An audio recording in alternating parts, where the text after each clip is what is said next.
NTPC 2026 में अपनी seat पक्की करने के लिए देखिए सबसे तेज एग्जाम एनालिसिस। मैं हूं रवि सर और आप देख रहे हैं Ravi competitive classes. Let's start. Welcome to this deep dive analysis session brought to you by Ravi Competitive Classes. This session is based on the 100% accurate research and hard work of Ravi sir, designed to give you an edge in your preparation. हाँ, और आज का deep dive सच में काफी special होने वाला है सभी कैंडिडेट्स के लिए। बिल्कुल। आज हमारा एक क्लियर मिशन है। हम 18 मार्च 2026 को जो आरआरबी एनटीपीसी की थर्ड शिफ्ट हुई थी, उसके पेपर को पेज बाय पेज डिकोड करने वाले हैं। राइट। और ये सिर्फ क्वेश्चन आंसर का खेल नहीं है। हम उन पैटर्न्स और एग्जामिनर ट्रैप्स को समझेंगे जो आने वाली शिफ्ट्स में गेम चेंजर साबित हो सकते हैं। एग्जैक्टली। तो बिना टाइम वेस्ट किए पहले सब्जेक्ट पर आते हैं, संविधान यानी कॉन्स्टिट्यूशन के रूल्स पर। देखिए, पहला सवाल Q1 है, संविधान के किस अनुच्छेद में मौलिक कर्तव्य यानी फंडामेंटल ड्यूटीज का उल्लेख है? इसका सही जवाब ऑप्शन सी है, अनुच्छेद 51A और भाग 4A। ओके, तो इसमें एक्स्ट्रा फैक्ट्स क्या ध्यान रखने हैं स्टूडेंट्स को? देखिए, कैंडिडेट्स को ये याद रखना होगा कि ओरिजिनल कॉन्स्टिट्यूशन में एक भी फंडामेंटल ड्यूटी नहीं थी। इसे 1976 में 42nd अमेंडमेंट के तहत जोड़ा गया। अच्छा, सरदार स्वर्ण सिंह समिति वाली सिफारिश? बिल्कुल सही कहा। तब 10 ड्यूटीज थीं और आज 11 हैं, और इनका सोर्स सोवियत संघ यानी यूएसएसआर है। इसको याद रखने की एक ट्रिक है मेरे पास। सभी स्टूडेंट्स ध्यान से लिख लें, स्वर्ण ब्रैकेट में सोने जैसे 11 कर्तव्य यूएसएसआर से लाए। एक सेकेंड, मैं भी नोट कर लेता हूं। स्वर्ण जैसे 11 कर्तव्य यूएसएसआर से लाए। हाँ, स्वर्ण से स्वर्ण सिंह, 11 कर्तव्य और यूएसएसआर। एक एक्सपर्ट नोट और ऐड करूंगी, 832 संवैधानिक उपचारों का अधिकार है, 821 राइट टू लाइफ है और 844 यूनिफॉर्म सिविल कोड है। बेसिकली कॉन्स्टिट्यूशन एक रूल बुक है और मौलिक कर्तव्य उसका एक सब्सक्रिप्शन चार्ज जैसा है जो सिटीजन्स को चुकाना होता है। अरे वाह, बड़ा इंटरेस्टिंग एग्जाम्पल है। राइट। अब आगे बढ़ते हैं। हिस्ट्री का एक सवाल है। Q2 1321 ईस्वी में तुगलकाबाद शहर की स्थापना के समय दिल्ली का शासक कौन था? इसका आंसर ऑप्शन ए होगा, गयासुद्दीन तुगलक। तो तुगलकाबाद बनाने का मेन रीजन क्या था? ऐसी तो नहीं बसाया होगा? नहीं, ये एक किलेबंद शहर था, मतलब फोर्टिफाइड सिटी। इसे मंगोलों के आक्रमण से सुरक्षा के लिए बनवाया गया था ताकि डिफेंस मजबूत रहे। Make sense. अब पॉलिटी की तरफ वापस आते हैं। Q3 किस संशोधन द्वारा राष्ट्रीय आपातकाल की अनुमोदन अवधि को 2 महीने से घटाकर 1 महीना की गई? ये ऑप्शन डी में था, 44वां संविधान संशोधन 1978। तो आर्टिकल 352 के तहत इसे 1 महीने में पारित होना जरूरी हो गया। हाँ, स्पेशल मेजॉरिटी के साथ। और इसमें एक ट्रैप है। एग्जामिनर अक्सर पूछता है, आंतरिक अशांति शब्द को हटाकर सशस्त्र विद्रोह यानी आर्म्ड रिबेलियन जोड़ा गया था इसी टाइम पर। अच्छा, ये जरूरी फैक्ट है। अब ज्योग्राफी देखते हैं। Q4 पृथ्वी के भौगोलिक क्षेत्रों के अनुसार उष्णकटिबंधीय क्षेत्र यानी ट्रॉपिकल जोन का विस्तार कहां से कहां तक है? इसका जवाब है कर्क रेखा, जो कि 23.5 डिग्री नॉर्थ है, वहां से लेकर मकर रेखा यानी 23.5 डिग्री साउथ तक। यहां इतनी ज्यादा बायोडाइवर्सिटी क्यों होती है? मेरा मतलब है स्टूडेंट्स को ये रीजन पता होना चाहिए। देखिए, सिंपल साइंस है। सूर्य की किरणें यहाँ साल में कम से कम एक बार सीधी पड़ती हैं, तो हाई हीट और हाई इवेपोरेशन से बहुत ज्यादा बारिश होती है। ओह, तभी वहां सघन वर्षावन रेन फॉरेस्ट्स मिलते हैं। एग्जैक्टली। हीट और रेन का परफेक्ट कॉम्बिनेशन लाइफ को फ्लरिश करने देता है। राइट।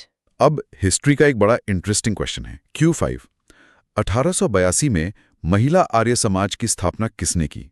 इसका सही उत्तर ऑप्शन बी है, पंडिता रमाबाई। उन्होंने बाल विवाह के खिलाफ काफी काम किया था, राइट? हाँ, बिल्कुल। और उन्होंने 1889 में शारदा सदन की भी स्थापना की थी, जो महिलाओं को आत्मनिर्भर बनाने के लिए था। वाओ, उस जमाने में। ओके, Q6 साइंस से है। परमाणु के नाभिक की खोज के लिए अल्फा कण प्रकीर्ण प्रयोग में किसने सोने की पन्नी यानी गोल्ड फॉइल का उपयोग किया? ये फेमस एक्सपेरिमेंट था। इसका आंसर है अर्नेस्ट रदरफोर्ड। 1911 में उनके सहयोगी हैंस गाइगर और अर्नेस्ट मार्स्टन थे। उन्होंने प्रूव किया कि नाभिक छोटा, घना और धनात्मक होता है। पर एक सवाल है, एक्सपेरिमेंट के लिए सोना ही क्यों चुना उन्होंने? क्योंकि सोना बहुत मेलिएबल होता है, यानी आघात वर्धनीय। उसकी बेहद पतली पन्नी बनाई जा सकती है जो किसी और मेटल से पॉसिबल नहीं था। ओह आई सी। अब एक पॉलिटी का सवाल जिसमें काफी बच्चे फंसते हैं। Q7 राष्ट्रपति किस अनुच्छेद के तहत संझा यानी कॉमन हाईकोर्ट बना सकते हैं? इसका करेक्ट ऑप्शन सी था, अनुच्छेद 231। बाकी 8 214 हर राज्य के HC के लिए है और 8 124 सुप्रीम कोर्ट के लिए। इसमें VVI नोट क्या है? एग्जामिनर कहाँ ट्रैप करता है? VVI अलर्ट ये है कि स्टूडेंट सोचते हैं राष्ट्रपति HC की स्थापना करते हैं, पर नहीं, राष्ट्रपति सिर्फ जजों की नियुक्ति करते हैं। HC की स्थापना संसद के अधिनियम से होती है। बड़ा सटल डिफरेंस है, ध्यान रखने वाली बात है। आगे Q8 बजट से है। केंद्रीय बजट 2026-27 में सार्वजनिक पूंजीगत व्यय पब्लिक केपेक्स बढ़ाकर कितना किया गया? ये ऑप्शन ए था, 12.22 लाख करोड़। ये तो पिछले साल से लगभग 9% ज्यादा है। निर्मला सीतारामन जी की अनाउंसमेंट थी है। बिल्कुल सही। अब Q9 देखते हैं। सामान्य तापमान पर शुष्क हवा ड्राई एयर में ध्वनि की चाल क्या होती है? ऑप्शन सी 343 मीटर पर सेकंड। और हमेशा ध्वनि की चाल सॉलिड में सबसे ज्यादा, फिर लिक्विड और गैस में सबसे कम होती है। एक डेली लाइफ एग्जाम्पल भी था ना नोट्स में, नमी वाली हवा का। हाँ, नमी वाली हवा में साउंड की स्पीड थोड़ी ज्यादा होती है क्योंकि वाटर वेपर मॉलिक्यूल्स ऑक्सीजन और नाइट्रोजन से हल्के होते हैं, जिससे डेंसिटी कम हो जाती है। इंटरेस्टिंग। चलिए डेट्स पर आते हैं। Q10 अंतर्राष्ट्रीय प्रवासी दिवस कब होता है?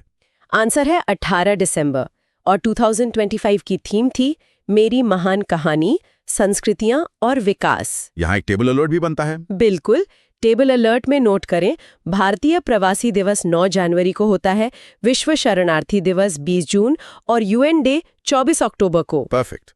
अब स्पोर्ट्स से Q11 किस महिला एथलीट को पयोली एक्सप्रेस कहते हैं?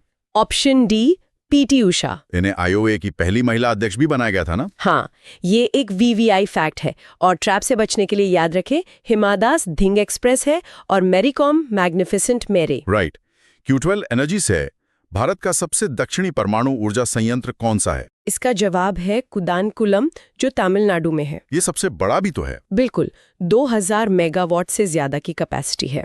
साथ ही तारापुर का भी जिक्र करना जरूरी है, जो भारत का पहला प्लांट था। अब डिप्लोमेसी का Q13 नवंबर 2025 में FTA के टर्म्स ऑफ रेफरेंस पर किस देश के साथ साइन हुए? ऑप्शन बी इजराइल के साथ 20 नवंबर 2025 को। Q14 पॉलिटी का एक और टेक्निकल सवाल है।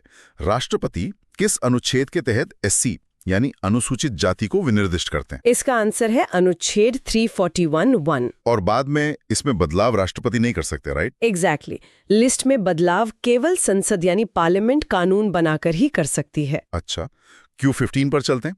1947 के बाद भारत ने कौन सी आर्थिक प्रणाली अपनाई? ऑप्शन सी मिश्रित अर्थव्यवस्था यानी मिक्स्ड इकोनॉमी। ये मुझे उस पॉटलक डिनर जैसा लगता है जहां पब्लिक और प्राइवेट सेक्टर दोनों अपना अपना इन्वेस्टमेंट लाते हैं ताकि देश आगे बढ़े। सही एनालॉजी है। उस वक्त सरकार और प्राइवेट सेक्टर दोनों को मिलकर ही काम करना था डेवलपमेंट के लिए। ज्योग्राफी में Q16 देखते हैं। अंडमान निकोबार द्वीप समूह का क्षेत्रफल कितना है? इसका एरिया 8249 वर्ग किलोमीटर है। इसमें कुछ VVI अलर्ट था क्या? हाँ, टोटल 572 द्वीप है और 10 डिग्री चैनल है, पर सबसे बड़ा VVI पॉइंट है कि इसकी तट रेखा 10,962 किलोमीटर है, जो किसी भी यूटी में सबसे लंबी है। कैंडिडेट्स अक्सर स्टेट्स और यूटीज में कंफ्यूज हो जाते हैं यहाँ। बिल्कुल। Q17 है। वैश्वीकरण का एक महत्वपूर्ण परिणाम क्या है? आउटसोर्सिंग। कंपनी अपना काम कम लागत वाले देशों को दे देती हैं, जैसे भारत को। अच्छा, अब Q18 आर्ट एंड कल्चर से। हिंदुस्तानी और कार्नाटिक संगीत में मुख्य समानता क्या है? ऑप्शन बी रागा और ताला। टेबल एनालिसिस के हिसाब से इनमें अंतर क्या है? देखिए, हिंदुस्तानी संगीत पर मुगल और फारसी प्रभाव है, जबकि कर्नाटक संगीत शुद्ध स्वदेशी परंपरा है, उस पर बाहरी प्रभाव नहीं पड़ा। ओके। Q19 मिट्टी की दीवारों पर चावल के पेस्ट से चित्रकारी किस कला में होती है? ये वारली चित्रकला है, महाराष्ट्र की जनजाति द्वारा होती है। इसमें नेचर और आसान ज्यामितीय आकार होते हैं। Q20 लौह अयस्क और कोयले की सर्वाधिक सन्नद्धता कहाँ है? ये उत्तर पूर्वी पठारी क्षेत्र में है, जिसे भारत का खनिज हृदय स्थल या मिनरल हार्ट भी कहते हैं। Q21 देखते हैं। हर्ष चरिता किसने लिखी? बाणभट्ट ने। यह हर्षवर्धन के दरबारी कवि थे।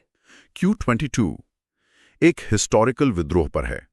गंगा नारायण का हंगामा मुख्य रूप से किस राज्य से संबंधित है? ये पश्चिम बंगाल और झारखंड से संबंधित है, खासकर जंगल महल क्षेत्र में। इसके बाद ही मानभूम जिले की स्थापना हुई थी। एक और विद्रोह था, Q23। 1817 के पाइका विद्रोह का नेतृत्व किसने किया?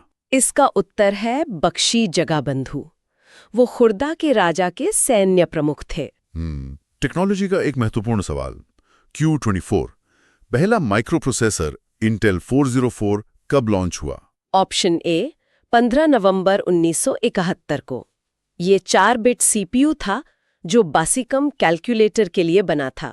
वहां से शुरू हुई माइक्रोचिप की क्रांति। चलिए Q25 पर आते हैं। बायोलॉजी सेक्शन में डीएनए से प्रोटीन निर्माण के लिए जानकारी कौन ले जाता है? आंसर है mRNA यानी मैसेंजर आरएनए। जैसे कोविड-19 की mRNA वैक्सीन काम करती थी, राइट? बिल्कुल सही। tRNA एमिनो एसिड को लाता है, RNA राइबोसोम का हिस्सा होता है और snRNA स्प्लाइसिंग करता है। Q27 प्रिंटेड टेक्स्ट को डिजिटल डेटा में बदलने की तकनीक।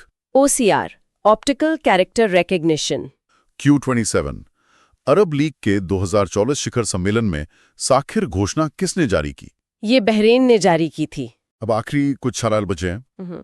Q28 किसी क्षेत्र की जलवायु किस पर निर्भर करती है? अक्षांश यानी लैटिट्यूड और सौर विकिरण पर। Q29 काफी डीप पॉलिटी क्वेश्चन है। केंद्र को राज्य सूची पर कानून बनाने की शक्ति किन स्थितियों में मिलती है? ऐसी 5 स्थितियां हैं। आर्टिकल 249 में जब राज्यसभा कहे, आर्टिकल 352 में राष्ट्रीय आपातकाल में, जब राज्य खुद अनुरोध करें, अंतर्राष्ट्रीय संधि के लिए और राष्ट्रपति शासन में। इसकी एक ट्रिक है, सब नोट कर लें। आपात राज्य संधि राष्ट्रपति राज्यसभा। धीरे से रिपीट कर दीजिए ताकि सब लिख सकें। हाँ, आपात राज्य संधि राष्ट्रपति राज्यसभा। इन 5 मौकों पर केंद्र शक्तिशाली होता है। Brilliant trick. Q30 देखते हैं। समवर्ती सूची पर विवाद होने पर अंतिम अथॉरिटी कौन है? Supreme court. आर्टिकल 254 1 और 2 के मुताबिक अंतिम न्यायिक फैसला SC ही करता है। Q31 इंसर्ट और ओवरराइड मोड स्विच करने की। इंसर्ट की यानी INS। और हमारा आखिरी सवाल Q32 जलोढ़ मिट्टी यानी एलुवियल सॉइल के बारे में गलत कथन कौन सा था? ऑप्शन बी गलत था कि ये दक्कन के पठार में पाई जाती है। वहां तो काली और लाल मिट्टी होती है। तो जलोढ़ मिट्टी कहाँ मिलती है और इसके प्रकार क्या हैं? ये उत्तरी मैदानों में होती है। नई मिट्टी को खादर और पुरानी को भांगर कहते हैं। Perfect. Ravi sir works tirelessly, often from 10 a.m. onwards, to bring you this level of detail despite the physical strain. If you found this valuable, please like the video, subscribe to the channel, and join our Telegram via the link in the description for Pal Pal की update. Keep studying सभी लोग, मेहनत करते रहिए। एक final thought सोचने के लिए छोड़ता हूँ आप सबके लिए। आज हमने OCR की बात की, जो किताबों के टेक्स्ट को डिजिटल बनाता है, और mRNA की, जो DNA को रीड करता है। बायोलॉजी और कंप्यूटर साइंस आपस में कितने जुड़े हुए हैं, है ना? दोनों बस माइक्रोस्कोपिक कोड को पढ़ने का काम करते हैं। इस पर जरूर सोचिए। See you in the next deep dive. For all updates and detailed analysis of RRB NTPC Graduate Level 2026, subscribe to our channel now. I'm Ravi sir from Ravi Competitive Classes. I am with you on your selection journey. Dhanyavad.